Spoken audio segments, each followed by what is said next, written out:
Alright, what up guys? Today I'm working on a 2019 Toyota Prius, doing a pretty standard oil change. I've already basically loosened up the bolt at the bottom, but before I get that all the way loose, I'm going to come back up here and open up this cap here. Switch that over for a second. This will help that air push down to get as much of that oil out. So we'll get that off.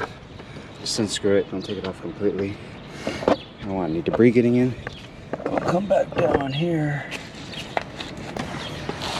and we'll finish unscrewing this bolt here.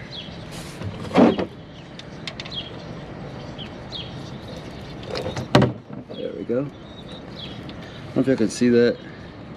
It's a little rounded and definitely going to cause us some issues down the road. If you keep trying to use it, I'm sure you can see it right there a lot better. But yeah, we're going to go ahead and get rid of that. And we're going to install a new one right here.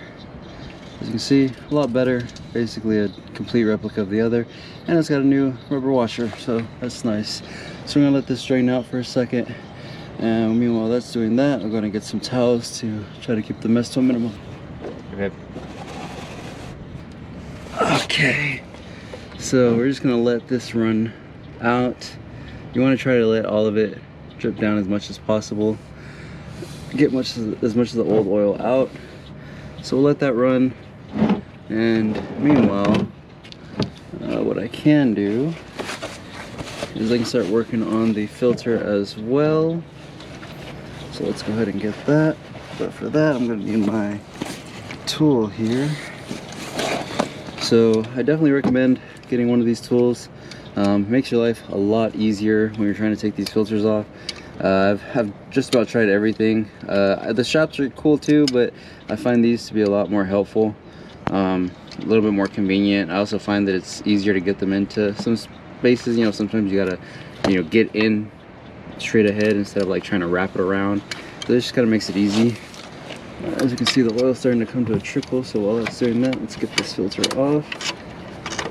So just kind of get a grip on it. That's good. We'll give it a couple turns. That should be able to come off by hand. There we go.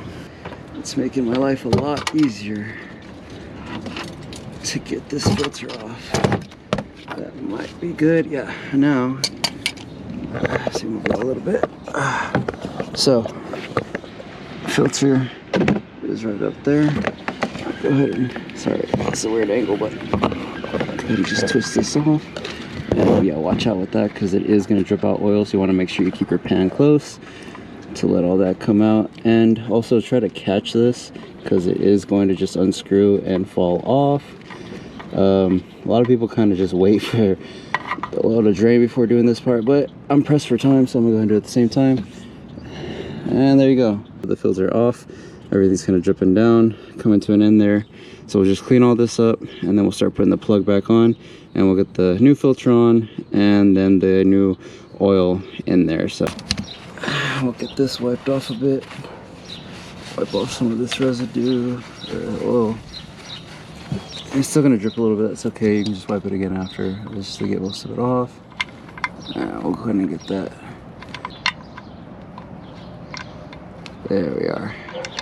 Just finally able to catch a thread.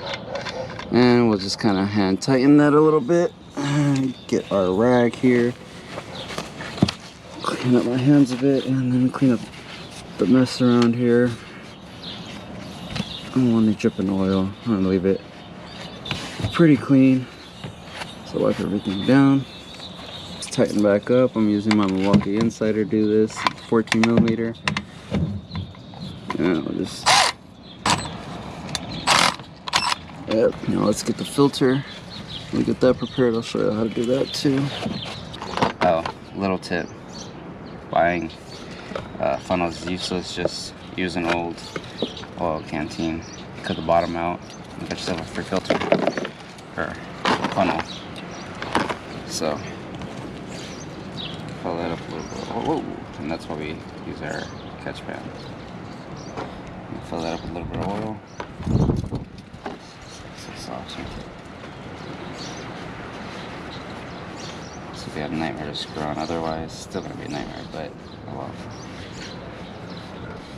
Alright, cool.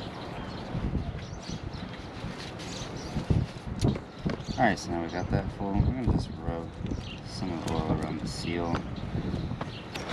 It'll go back under here and move y'all up. I can see this a little bit better. When you're doing this as well, you want to make sure that the old gasket that goes around the oil filter, that it's not still up here from the last oil filter. As you can see on this one, it's still on here, so we're good. Don't really have to worry about that. So just double check that. Now you'll want to keep your catch pan here still, because since this is sideways, it's going to spill out some of that oil as we're trying to thread this on. All right, cool. So it looks like that caught.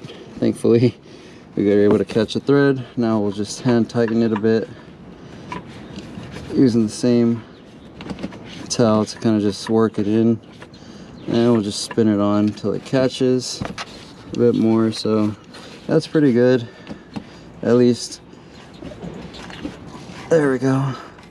So now that we got that on, we got this bolt tightened down, all cleaned up here, we can actually come back over here with our other tool. We can move this out of the way now. That's done. And we'll come under here.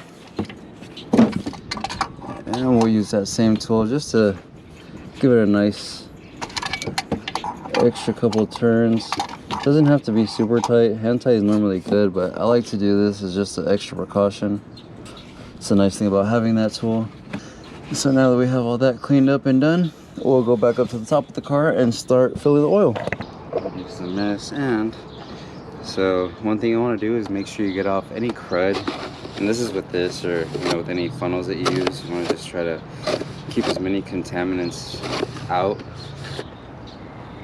Cool.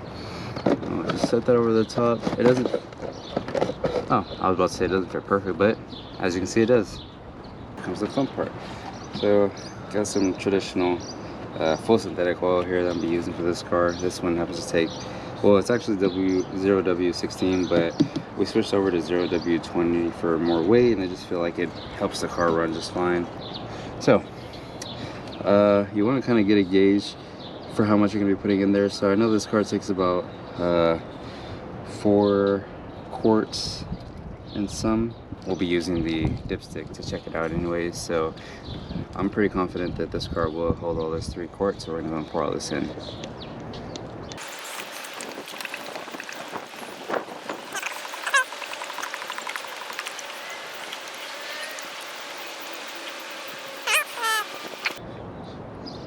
Just pouring a little bit more of that, and just kind of gauge how much you're pouring on the side. Normally they have these clear lines that allow you to see how much you're actually pouring in.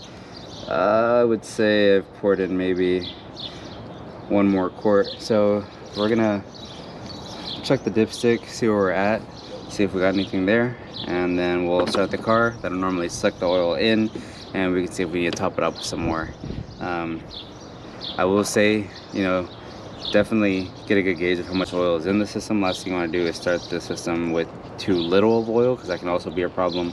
So just make sure you put at least enough to start up the car and get a lot of that oil moving around. There's still oil in the system either way, but running at that low is still an issue, so you just don't want to do that. If you can avoid it, do it.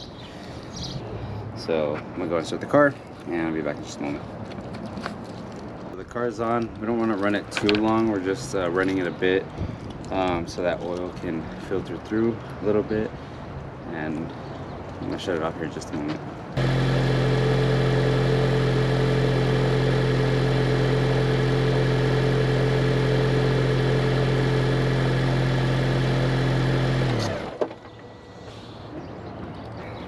Okay, so since this is a hybrid, it takes a second for the engine to kick on, so all I did was give it some gas. That normally kicks the engine on, so that way it can start sucking up some of the oil, moving around a bit faster. So now, as before, we're going to wipe off this reading for the first one, because it's not going to be accurate. Go back in with the dipstick, pull it back out, And as you can see, we are pretty low, so we're definitely gonna add some more oil. It's there. And once more, just for good measure. Yep, we're good. We're on the money. So, yep, wipe that off. Put that back in there. Definitely recommend when you're buying your oil. I personally go to AutoZone. I always get the deal. If you're doing home maintenance, I can tell you it's probably a lot better that you do the oil change as opposed to not doing it. So if you have the money, even if it's for something cheap, still gonna do the same thing. Doing it for years, no problems whatsoever. There's several vehicles, so. And then just kind of close the top off. You know, make sure it's nice and tight. Good there. Dipstick back where it goes. And once again, you know, try to keep your rack close to limit the amount of mess you make. As you can see, you know, that's not mine, by the way. That oil spill was there before I got here. But as you can see, pretty clean, no issues. But yeah, and as you can see, no leaks. That's another thing you want to check for after doing your oil change, is you'll want to check for some leaks. But yeah, and then all that's left is really just cleaning up.